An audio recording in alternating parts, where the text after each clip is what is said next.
And here we have a pirate who just respawned, unfortunately a corvette.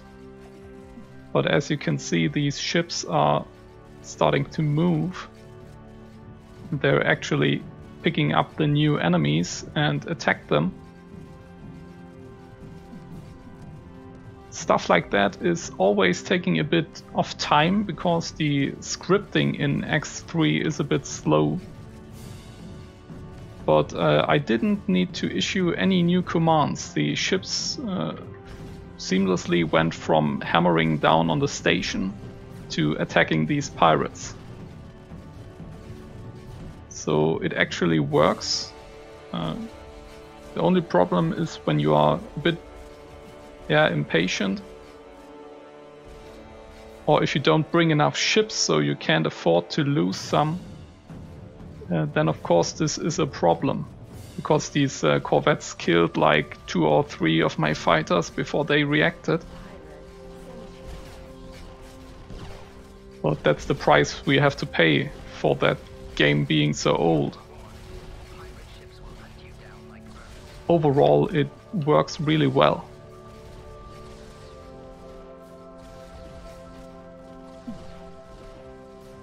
So always give your ships a bit of time to readjust and reconsider their targets, and they will do a great job on their own.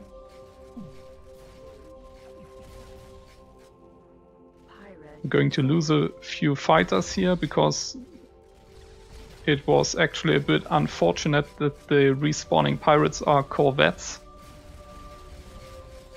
This is usually it's a bit rare to spawn corvettes, and we just got unlucky here.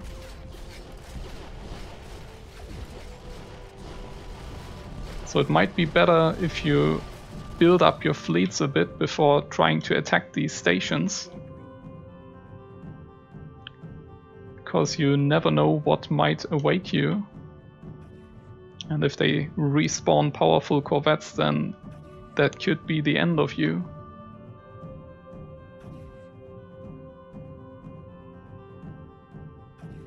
Here we have a TM. And there comes the other one.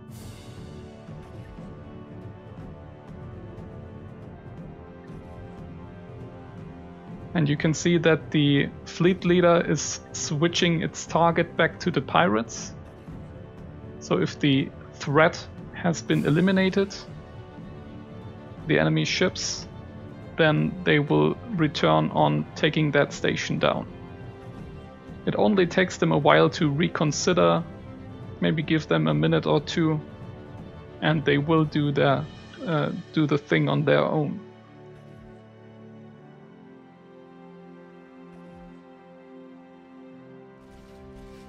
So it's completely unnecessary that you micromanage your fleet like a madman during fights like these.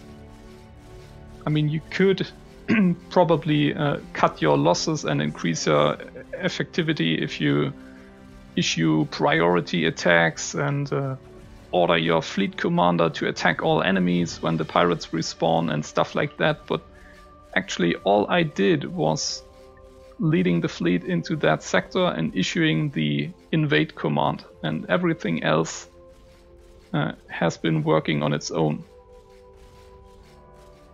So just bring a few reserves, make sure that your fleet is strong enough, and then you can let this run mostly automated if you like. And that's really the key to reach the later game stages, because when you have multiple fleets around, then you won't be able to micromanage each and every one of them.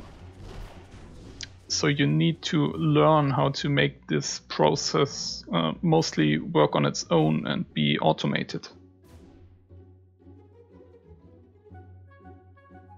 When the pirate base blows, we can probably remove our patrols from this area, because there shouldn't be any major enemies. The Paranid and the Teladi are like the strongest empires in the game.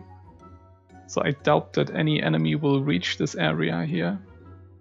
And our trading will be safe. So we can ramp that up. And I also got a jump drive core factory in the works that will allow us to build jump beacons. And these are like little teleporting devices that you can place in the game world, and then your ships can freely move between these places. So it doesn't really matter where we set up our second sector, because we can just put a jump beacon bridge between those two sectors.